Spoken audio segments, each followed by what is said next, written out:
Welcome to Stoic Journey Moments. This is your pause in the chaos, a small space where we don't rush to fix everything, but instead learn how to think clearly again. Let me ask you something. Have you ever found yourself stuck in a loop of thoughts that just won't quit? A comment you made last week, a choice you regret, a fear about what's coming tomorrow. It starts as a whisper, but soon it becomes a storm, and you're caught in it, not physically but mentally, quietly, invisibly. That's the thing about negative thinking. It doesn't hit you like a car crash. It creeps in like a leak, slow, subtle, constant. And before you know it, your whole inner world is damp with doubt, regret, and worry. Here's the truth most people don't say out loud. Negative thinking is a habit, not a flaw, not a personality trait, a learned pattern. And like any pattern, it can be changed. The Stoics knew this, long before modern psychology gave it a name. Marcus Aurelius, Emperor of Rome, spent countless nights writing to himself, not for fame, not for approval, but to stay sane. He knew the real battle wasn't out there in politics or war. It was inside, in the mind. One of his most powerful reminders? You have power over your mind, not outside events. Realize this, and you will find strength. Pause there. Let that sink in. We chase control over outcomes, over people, over how things unfold. But the Stoics challenge us with a harder truth. The only real control we ever have is over how we interpret, respond, and carry ourselves through it all. That's not weakness, that's wisdom. So what does this mean for you? It means when your thoughts start spiraling, you don't have to follow them. You can watch them, question them, choose differently. It means instead of trying to silence every negative thought, you build the strength to not believe every one of them. You become the gatekeeper of your mind. And that, according to the Stoics, is where true freedom begins. You might not be able to erase the past. You can't fast forward through uncertainty. But you can interrupt the loop. You can stop feeding the voice that drains you. And you can start practicing a mindset that serves you, one deliberate thought at a time. So if you're ready to learn not just how to cope, but how to think better, how to live wiser, you're in the right place. This is where your journey back to clarity begins. Let's take the first step together. Lesson 1, control your perception. Let's begin with one of the most powerful truths the Stoics ever taught. It's not things that disturb us, but our judgments about them. Think about that for a second. It's not the traffic jam, not the rejection, not the unexpected bill or the harsh comment. It's how we perceive it, how we interpret what it means, that shapes our reality. Marcus Aurelius, the philosopher emperor, reminded himself of this every day. Despite leading armies and ruling an empire, he kept returning to this same inner discipline. Control your perception, master your reaction, reclaim your peace. So let me ask you, how do you typically respond when something doesn't go your way? Maybe someone criticizes your work. Do you immediately feel defeated, embarrassed, angry? Or do you pause, take a breath, and ask, what can I learn here? The Stoics weren't teaching us to be passive. They were teaching us to reframe, to interrupt the automatic stories we tell ourselves. Instead of thinking, I failed, what if you thought, I just learned what doesn't work? Instead of, they don't like me, try, maybe they're having a tough day. It's not about me. It's a subtle shift, but it changes everything. One of the best examples, criticism. Most people take it personally. They hear a judgment and instantly collapse into shame or self-defense. But Stoicism says, criticism is not failure, it's information. And information if you're brave enough to listen to it, can become growth. There's a story of a young Roman soldier who was publicly corrected by his general. The soldier's face turned red, but instead of retreating in anger or shame, he bowed his head and said, "Thank you for the lesson." That moment didn't make him weaker. It made him wiser, more grounded, more resilient. You see, perception is like the lens through which we view the world. And most of us walk around with a smudged lens, distorted by fear, past wounds, or insecurity. But you have the power to clean it, to pause, to question, to choose a different meaning. Here's something practical. The next time something upsets you, try asking, what else could this mean? Don't rush to conclusions. Don't fall for the first emotional reaction. Ask again, is this really a threat? Or is this an invitation to grow? Marcus Aurelius wrote, "If you are pained by any external thing, it is not this thing that disturbs you, but your own judgment about it, and it is in your power to wipe out this judgment now. Not next year, not once you figured everything out. Now, and that's the heart of Stoic strength. You may not control what happens, but you always control what it means. Imagine the freedom in that.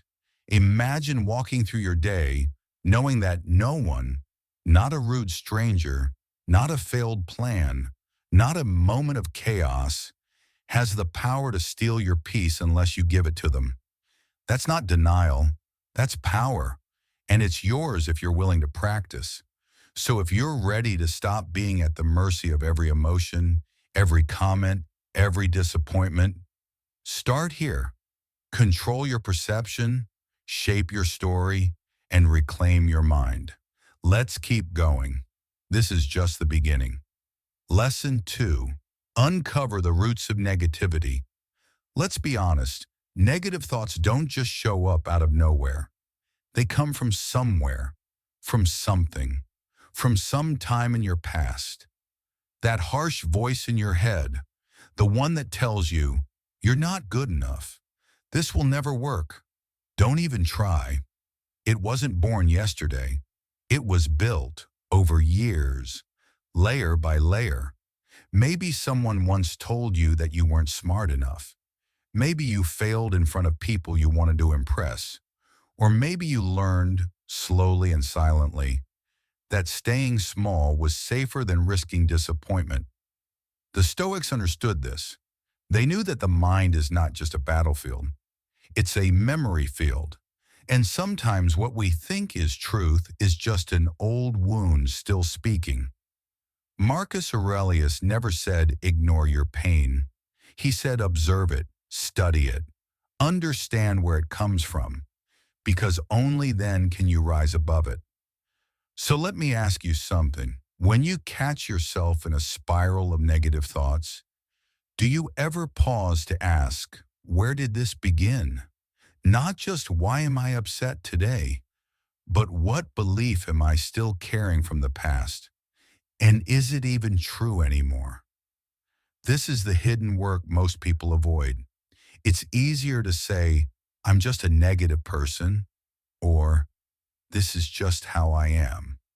But what if that negativity isn't you? What if it's something you learned, and that means you can unlearn it? Here's something you can try. The next time a negative thought shows up, like I always mess this up, stop and trace it. Ask, where did I first believe this? Was it a teacher who shamed you? A parent who judged you? A failure that left a scar?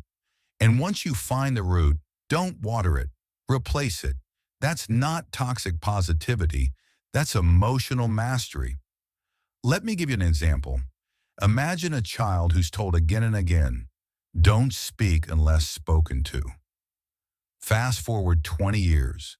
They now struggle to speak up at work or in relationships. Every time they try, a voice whispers, stay quiet. You'll say the wrong thing. But that voice, it's outdated. It served a purpose once. Maybe. But now, it's holding them hostage.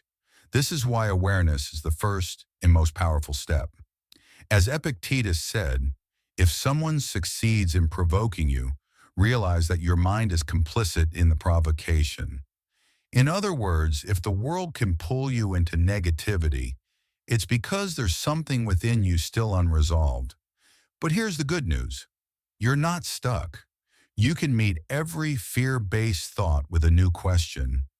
What else could be true? You can say, I'm not worthless, I'm growing. You can say, I'm not a failure, I'm still learning. You can say, I'm not broken, I'm healing. This isn't just about words, it's about reclaiming the narrative, your narrative. Because here's the deeper truth. You are not your negative thoughts. You are the observer of those thoughts. You are the one who gets to choose which ones stay and which ones no longer belong. The Stoics believed in self-examination, not to judge yourself, but to free yourself. So don't just suppress your negativity, trace it, unpack it, and then replace it with something rooted in strength, not fear. This is the kind of inner work that builds real power. Not loud, flashy power, but quiet, grounded resilience. The kind that holds steady when life gets shaky. The kind that rewrites your story from the inside out. So if you're ready to stop letting your past control your future, start here. Look within, trace the roots, and choose what grows next. Lesson 3, renew your mind. Here's something most people never realize. Your thoughts are not facts. They feel real. They sound convincing. They loop in your head like old songs you didn't ask to play. But thoughts are just mental habits, not truths, not reality. And the sooner you learn to question them, the freer you become. You see, the mind loves patterns. It's efficient. It takes a belief, maybe something you picked up when you were 12, and repeats it until it feels like a law of the universe. I'm not good enough. I always mess things up. Other people are just luckier. Sound familiar? These aren't truths. They're worn-out scripts. And just like any script, they can be rewritten. This is where the Stoics gave us a powerful gift. Self-awareness without self-judgment. Marcus Aurelius wrote, "The things you think about determine the quality of your mind. Your soul takes on the color of your thoughts." Think about that for a moment. If your thoughts shape your soul, what kind of soul are you creating day after day? That's why renewing your mind is not some one-time epiphany. It's a daily practice. It's the quiet work of noticing what you tell yourself and then gently but firmly choosing something better. Let's get practical. The first step, catch the thought. You can't change what you don't see. So when your inner critic shows up, don't fight it, but name it. Oh, there's that old fear of failure again. There's that voice that thinks I'm not ready. By naming it, you create distance. You shift from being inside the thought to observing it from the outside. The second step, challenge it. Ask, is this really true? Where did I learn this? And what might be a more supportive way to see this? For example, instead of I always fail, try I've failed before, but I've also grown stronger every time. That's not sugarcoating. That's reframing. Something modern psychology calls cognitive restructuring, and it works. The third step, replace it. Swap that old belief with one that supports your growth. If your old mindset says, I'll never change, then your renewed mindset says, every day I'm becoming someone better. But here's the key. This shift doesn't happen overnight. It's not about perfection. It's about persistence.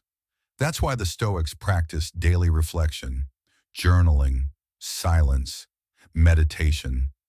They took time to ask themselves, what did I do well today? What can I do better tomorrow? What belief got in my way? You can do the same. Even 5 minutes a day of honest reflection can change the trajectory of your life. And if you want to supercharge that change, start practicing gratitude. Yes, gratitude. Not the fluffy, forced kind, but the grounded, stoic kind.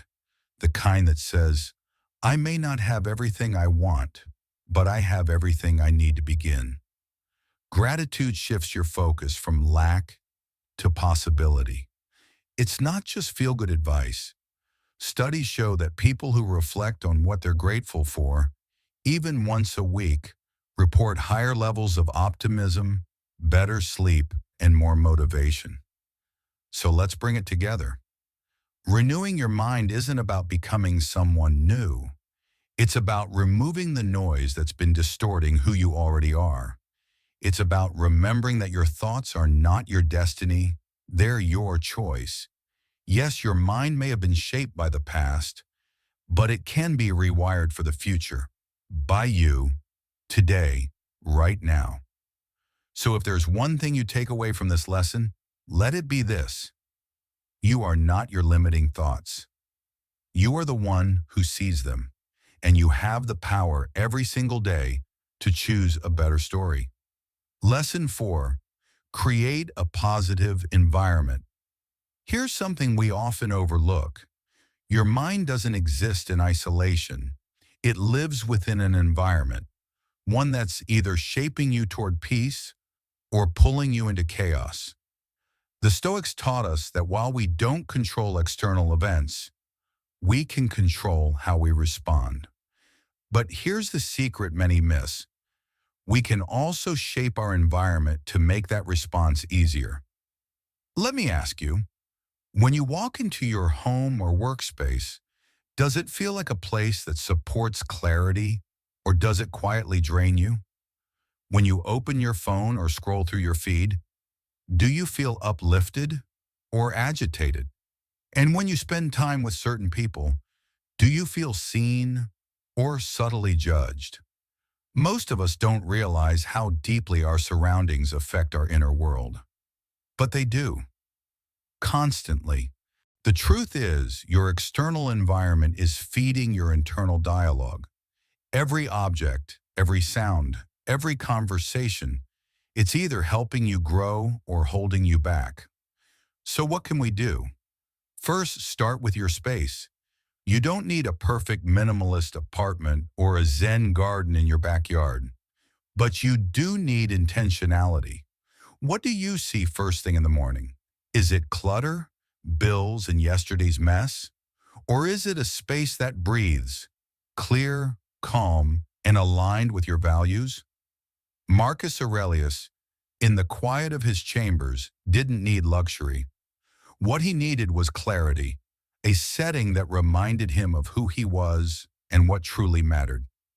Even the simple act of clearing your desk, lighting a candle, or removing distractions can shift your mental state, not because the space itself is magic, but because your mind responds to order, to calm, to intention.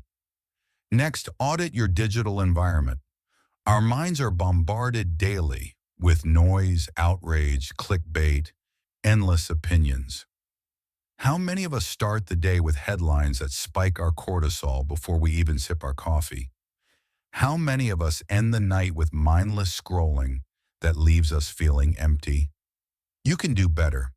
Unfollow accounts that stir anxiety or feed comparison. Mute what doesn't align with the person you're trying to become.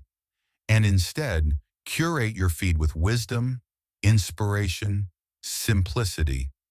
Feed your mind the way you'd feed your body. Nourishing, not just entertaining. Now, perhaps the most important piece, your people. Jim Rohn once said, you are the average of the 5 people you spend the most time with. The Stoics might say, choose your company with the same care you choose your thoughts. So ask yourself, who are you allowing into your mental space? Who do you talk to when life feels heavy? And more importantly, do they help you carry the weight or do they add to it? A supportive environment doesn't mean everyone agrees with you. It means they challenge you without wounding you, inspire you without pressuring you, and remind you of your strength when you forget it yourself. It might mean spending less time with those who constantly complain or gossip. It might mean seeking out a community, online or in real life, where people are focused on growth, reflection, and kindness. And here's the beautiful part. Creating a positive environment doesn't require massive change overnight. It's a series of small, powerful decisions. Remove one item from your space that no longer serves you. Silence one voice in your feed that no longer aligns with you. Spend one less hour with chaos and one more hour with peace. Bit by bit, your outer world begins to reflect your inner intention. And as that happens, your inner world becomes a little quieter, a little steadier, a little more free. Because at the end of the day, peace isn't something you stumble into by accident. It's something you create by choosing what you allow around you. So if you're feeling overwhelmed, anxious, or stuck, maybe it's not just in your head. Maybe it's in your environment. And maybe, just maybe, today's the day to shift it, one quiet, powerful choice at a time. Lesson 5. Take Stoic action from thought to transformation. Here's something most people don't realize until it's too late. Overthinking is just another form of fear. You sit with your thoughts. You replay the same scenarios. You try to figure it all out before making a move. But the more you wait, the louder your doubts become. You've probably felt this.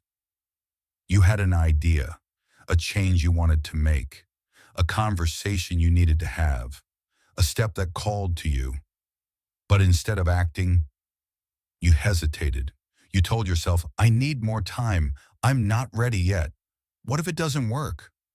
And before you knew it, the moment passed. The momentum was gone. The opportunity faded. That's the trap of inaction. And the Stoics knew it well.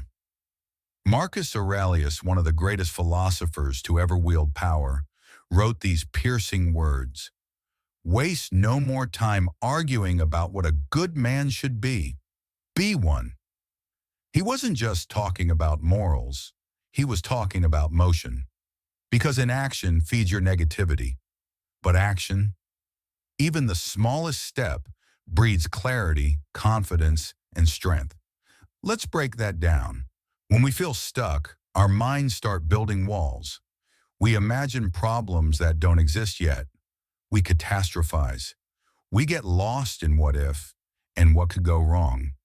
But once we move, even just a little, something shifts. We go from frozen to flowing. And suddenly the problem doesn't feel so heavy. Why? Because motion dissolves fear. Think about it. You're anxious about a big presentation. You prepare, you rehearse, you still feel nervous. But once you start speaking, once you're in it, clarity returns. That's the power of action. Or you've been avoiding a difficult conversation. You imagine the worst. But when you finally speak from the heart, the fear fades. Because again, motion reveals reality, and it's not about grand gestures. It's about starting where you are, with what you have today. Seneca, another great Stoic, said, we suffer more in imagination than in reality. And he was right. The cure? Take the next step. Don't wait until you feel ready. Don't wait until the fear disappears. It won't. But here's what will happen. When you take action, you build momentum. When you take action, your self-respect grows. And when you take action, you stop being a prisoner of thought and become a participant in life. So ask yourself, what's one thing you've been avoiding? Not because you can't do it, but because fear or doubt has tricked you into standing still. Is it sending that message? Starting that project? Taking that walk? Saying yes to something new or no to something toxic? Whatever it is, Start now. Don't overthink it. Don't wait for perfect clarity. Clarity comes from engagement, not from sitting on the sidelines. Remember, Stoicism is not a passive philosophy. It's a way of living rooted in courage, discipline, and directness. You don't need to fix everything today. You don't need to win every battle, but you do need to move. Because when you move, life moves with you. And soon that small step becomes a stride. That stride becomes a shift. And that shift becomes a life built on integrity, not fear. So whatever you're carrying, whatever you've been putting off, don't let your mind talk you out of the strength already inside you. As Marcus Aurelius said, don't just talk about what a good person does, be one. Let today be the day you stop spinning in your head and start building your life. Lesson 6, mind your words, rewriting the script within. Let me ask you something personal. How do you speak to yourself when no one's listening? Is it kind? Is it honest? Or is it harsh, judgmental, impatient? Because the truth is, the way we talk to ourselves becomes the way we experience the world. And most of us are running an inner dialogue that's doing more damage than we realize. You mess up and say, I'm so stupid. You fall behind and whisper, I'll never catch up. You face a challenge and mutter, I'm not good enough for this. They're just words, right? But they're not. Words shape our beliefs. Beliefs shape our behavior. Behavior shapes our lives. The Stoics understood this long before modern psychology caught up. They believed the way we interpret and describe reality is just as powerful, if not more, than reality itself. Marcus Aurelius once reminded himself, the things you think about determine the quality of your mind, and what we think is often rooted in what we say, especially to ourselves. So here's the truth. Negative self-talk isn't just a bad habit, it's a form of self-sabotage. The more you call yourself weak, the more you believe it. The more you say, I can't, the more you train your mind to avoid effort. It's not motivation that disappears. It's self-trust that erodes. So how do we turn it around? Start small. Start by listening. Just for a day, pay attention to the words you use, internally and externally. What do you say when something goes wrong? What do you tell yourself before a difficult task? Are your words building you up or tearing you down? Now here's the shift. Reframe. Instead of I'm not good enough, say I'm learning. I'm growing. I've come a long way. Instead of I always mess this up, try this is a skill I'm still mastering. Progress is messy, but I'm still in the game. Sound too simple? That's the point. Small language shifts lead to deep internal rewiring. And it's not just about replacing negativity with blind positivity. It's about speaking to yourself like someone you respect, like someone worth investing in, like someone you believe in, even on their worst day.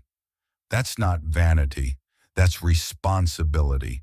And there's a tool that works wonders for this: affirmations. Yes, affirmations get a bad reputation. They sound fluffy, repetitive, maybe even awkward. But when used with sincerity, they're powerful. Try this. Each morning, look in the mirror and say something like, I am grounded, I am capable, I can choose how I respond today. It's not magic, but it's mental training, and repetition creates belief. Another tool? Gratitude journaling. It's one of the simplest and most scientifically supported habits for improving mindset.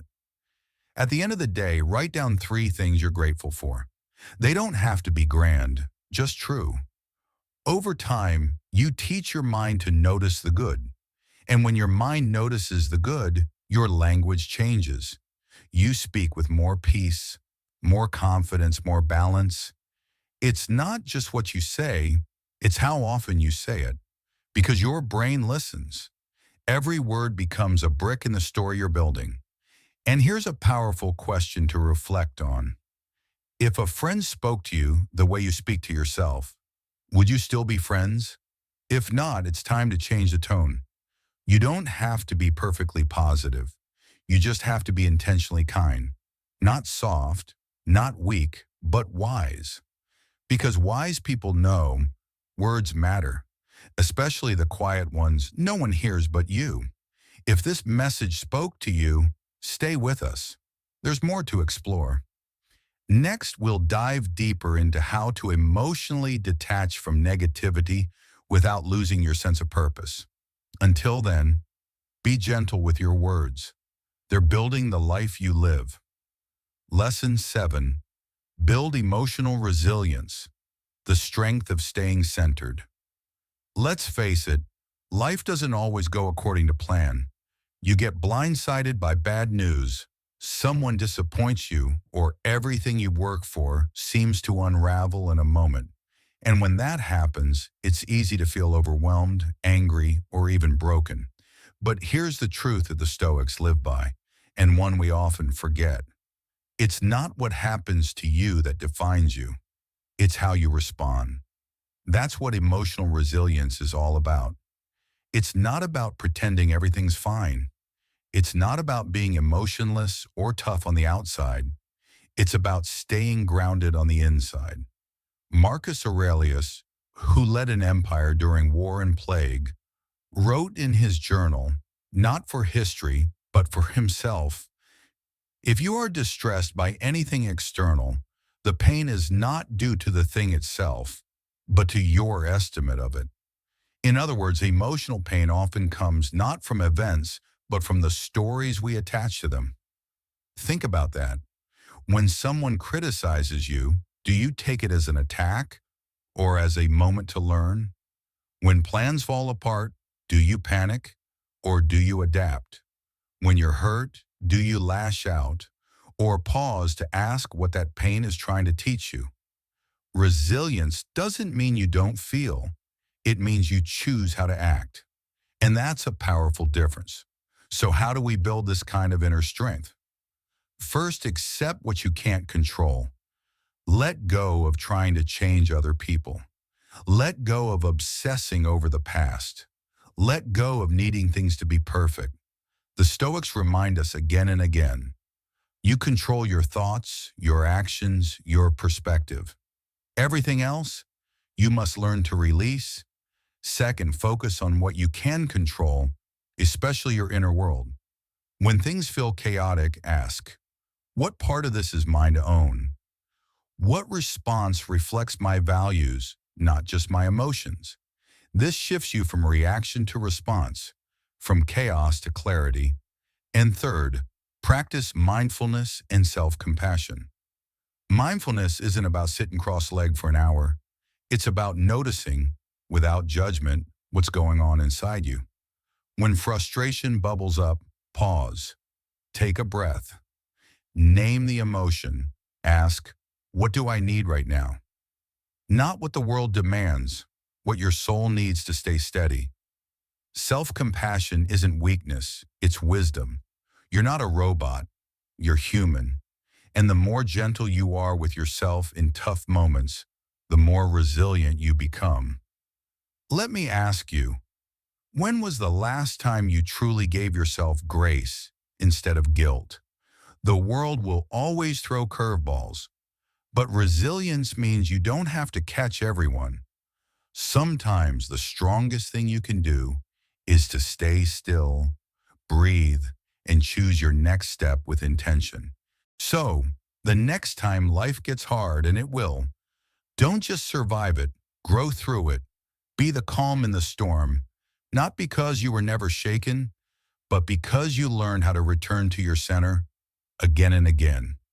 That's what resilience looks like, and that's what emotional strength really is. Lesson 8.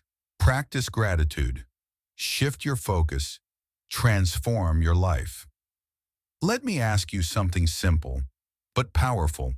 When was the last time you paused to appreciate the things you already have? Not the big wins, not the dream come true, just the ordinary, often overlooked moments that quietly shape your life. Because here's the thing, when we forget to be grateful, we fall into a dangerous mental trap, the trap of scarcity, the feeling that something is always missing, that happiness is always elsewhere, that peace is just one more achievement away. But the Stoics knew better. Marcus Aurelius, a Roman emperor who faced constant war, illness, and loss, wrote this to himself: "Do not indulge in dreams of having what you do not have. Instead, think of the blessings you do have and how you would long for them if they were not yours." That's not just beautiful, it's grounding. It's a reminder that what we take for granted today, we might desperately wish for tomorrow. Your health, your mind, your morning coffee, the smile of someone you love, a safe place to sleep. Gratitude isn't just a feel-good practice. It's a radical act of reclaiming your attention. Because let's be honest, the world is noisy. Every day we're bombarded with messages telling us we need more, be more, earn more, fix more. It's exhausting. And if we're not careful, we begin measuring our lives by what we lack instead of what we live. That's why Stoicism, and especially the practice of gratitude, is so essential today. It trains the mind to turn inward, not outward, to appreciate the enough, not chase the endless. So how do we begin? One simple way is this: start a gratitude journal. Not pages and pages, just 3 things a day. Small things, real things. The sunlight on your face this morning. That moment someone listened to you without interrupting. The fact that you made it through a hard day. Over time, this isn't just journaling. It's rewiring your mind. You're training your attention to look for what's good, not what's missing. Because here's the quiet truth. Your life is already filled with gifts, but if you're too busy chasing the next thing, you'll never stop long enough to unwrap them. Gratitude also has a powerful emotional side effect. It anchors you in the present moment.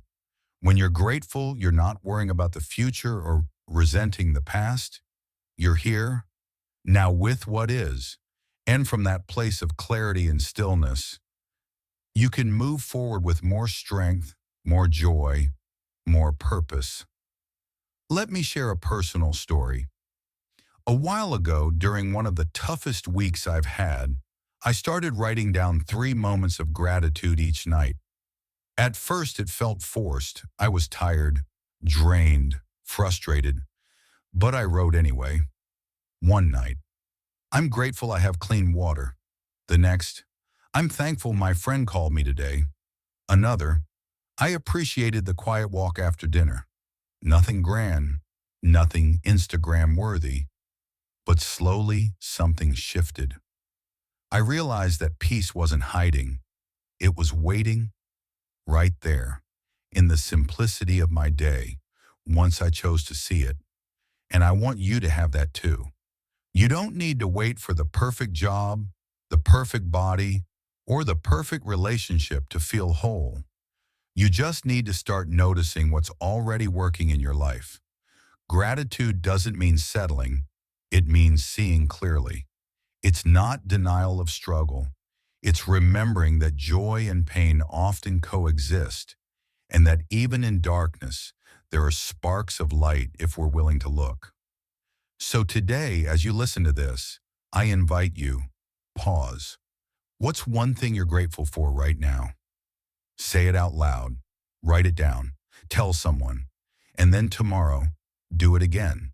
Not as a ritual, not as a to-do, but as a way to return home to yourself, to remind your mind and heart that you are not empty but full, that your life is not broken but blooming, that peace is not somewhere out there. It's here if you let it in. Gratitude is not a feeling. It's a perspective, a choice, a daily practice of turning toward what matters. And in that practice, you'll find not only more joy, but more strength. Lesson 9, embrace impermanence. let go, and live fully. Let me ask you something honest. What are you holding on to that might already be slipping away? It could be a version of yourself you're trying to preserve, a relationship that no longer feels aligned, a job title, a routine, an identity, something that once gave you stability, but now quietly steals your peace. We all do this. We cling. We resist change. We try to freeze moments, people, outcomes, hoping they'll last just a little longer. But here's the truth most of us avoid. Nothing is permanent. And the tighter we grip, the more it hurts when life inevitably moves on. The Stoics understood this deeply. Marcus Aurelius, writing in his Meditations, reminded himself constantly that everything is temporary, that even the emperors, the cities, the monuments would fade with time, and so would he. But instead of despairing, he found freedom in this truth. Why? Because when you embrace impermanence, you stop trying to control the uncontrollable. You start participating in life instead of trying to preserve it in a glass box. Imagine this. You're watching a sunset. You could try to photograph it, capture every shade, hold on to it forever. Or you could just watch, breathe it in, let it touch you, move you, and then let it go when it's gone. That's the practice. And it applies not just to sunsets, but to moments, relationships, successes, failures, even your own self-image. Life is constantly changing, and that's not a problem to solve. It's a rhythm to dance with. Yet many of us live in quiet fear of this truth. We think, if I don't keep everything in place, I'll lose control. If I stop being perfect, people will stop respecting me. If this ends, I'll never feel whole again. But what if it's the opposite? What if trying to control the uncontrollable is the very thing keeping you stuck? What if letting go is the path to peace, not the loss of it? Think about water. It flows. It adapts. It moves around rocks, not through them. That's what embracing impermanence looks like. It's not weakness. It's wisdom in motion. Let's get practical. If you find yourself overwhelmed by perfectionism, trying to get everything just right before you act, speak, or rest, ask yourself, what if good enough is enough today? Because perfection is an illusion tied to permanence. It says this must stay flawless forever. But life says everything changes. So do your best and move forward. Or if you're mourning a past version of your life, the job you used to have, the person you used to be, pause for a moment and ask, what did that chapter teach me? And what new story might be waiting now? Acceptance doesn't mean giving up. It means trading the illusion of control for the reality of presence. Here's something I've learned personally. The moments that felt most alive to me were never the ones I controlled tightly. They were the ones I allowed to unfold. The honest conversation that wasn't scripted. The trip that didn't go as planned. The silent night when I finally allowed myself to rest. They weren't perfect, but they were real. And that's what stayed with me. So here's the challenge and the invitation. Stop clinging to what was. Stop fearing what might be. Start meeting life as it is now. Embrace the change, the messiness, the unplanned. Because in doing so, you open up space for new beauty, new growth, and a kind of peace that doesn't come from having control, but from trusting the flow. As Marcus Aurelius wrote, observe constantly that all things take place by change, and accustom yourself to consider that the nature of the universe loves nothing so much as to change the things that are. So maybe today's job isn't to fix everything. Maybe it's just to soften the grip, to let go a little, to trust a little more. Because when we stop demanding permanence from a world built on movement, we start to find something far better.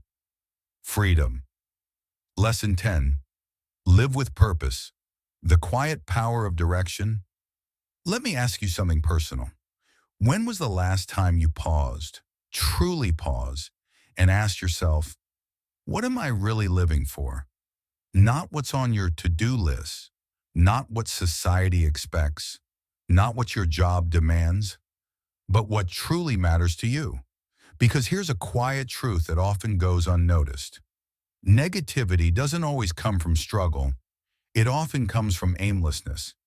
When you don't know where you're going, every distraction feels urgent.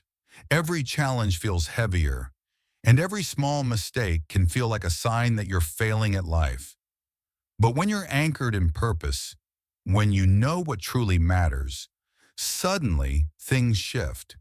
You begin to see setbacks not as signs to quit, but as part of the path. You filter noise with clarity.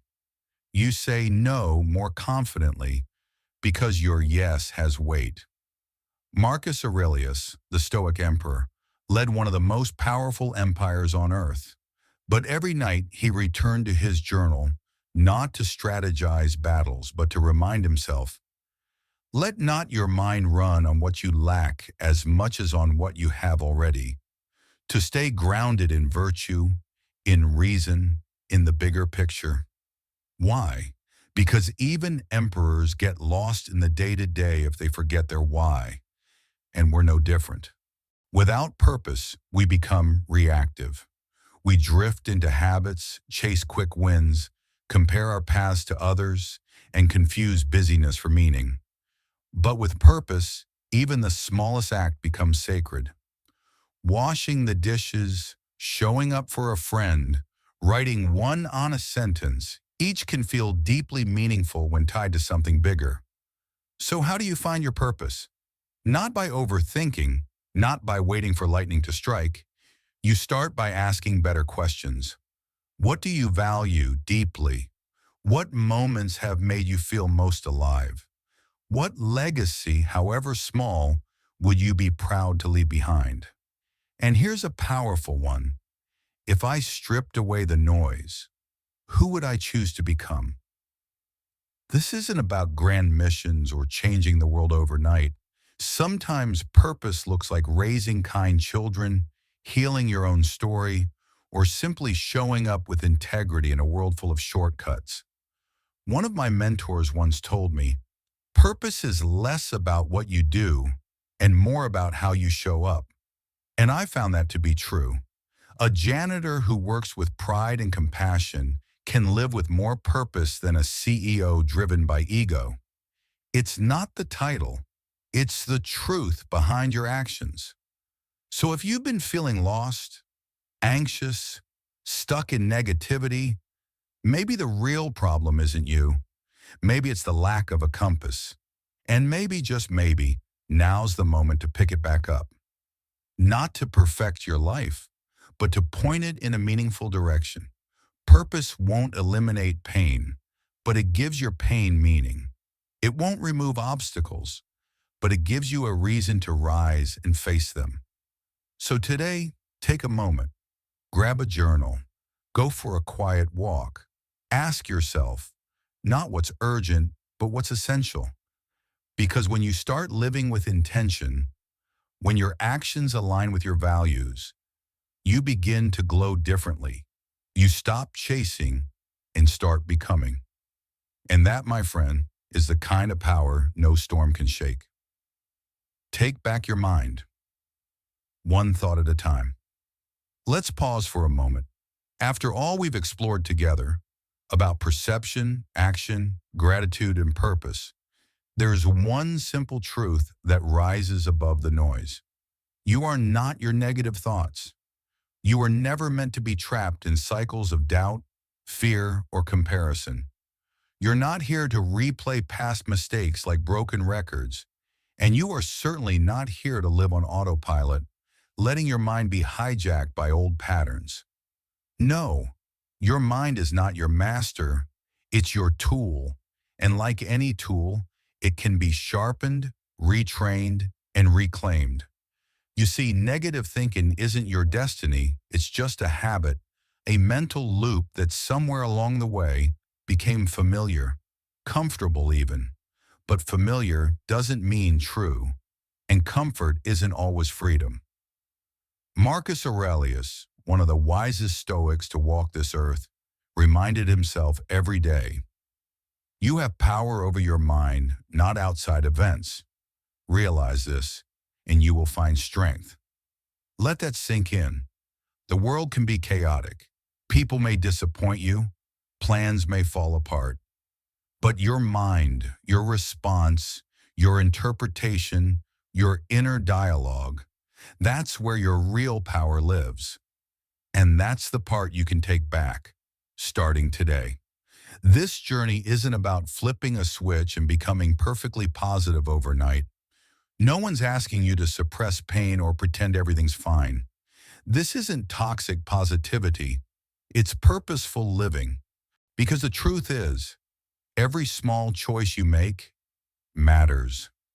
Every time you pause before reacting, every time you reframe a situation instead of spiraling, every time you journal one thing you're grateful for instead of one thing you resent, you're not just surviving the moment, you're reshaping your mind. And slowly, like drops of water carving stone, you begin to see yourself differently, not as a victim of your thoughts, but as the author of them.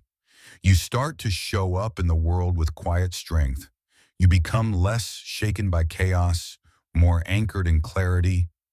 You move with purpose, even when the path feels uncertain. That's what Stoic philosophy gives us. Not empty ideas, but practical tools. Tools to help us rise, to rebuild, to rewire the way we think, feel, and live. So the question is no longer, why am I like this? The real question is, who do I choose to become from here? You've already taken the first step by becoming aware, and awareness is everything. From here, it's about progress, not perfection. You will stumble. We all do. But each time you rise with intention, with presence, with courage, you take back your mind, one thought at a time. And that, my friend, is how you begin to live free. So wherever you are in your journey, remember this: you're not alone, you're not broken, and you're not stuck. You're growing, you're learning, you're becoming. And that's the most powerful thing of all. If this message resonated with you, take a deep breath, hit that like button, and consider joining us on this path of intentional living. Subscribe for more Stoic wisdom, modern life insights, and gentle reminders that your mind is your greatest strength. Until next time, think deeper, live wiser. If any part of this message stirred something in you, maybe a moment of clarity, a quiet yes, or even a shift in how you see your mind, then don't just leave it here. Let this be the beginning of something deeper. Subscribe to this journey. Revisit these ideas. Reflect. Because in a world that pulls us in every direction, we all need reminders to return inward. And as Marcus Aurelius said, you have power over your mind, not outside events. Realize this, and you will find strength. Until next time, stay intentional, stay calm, and stay on your path.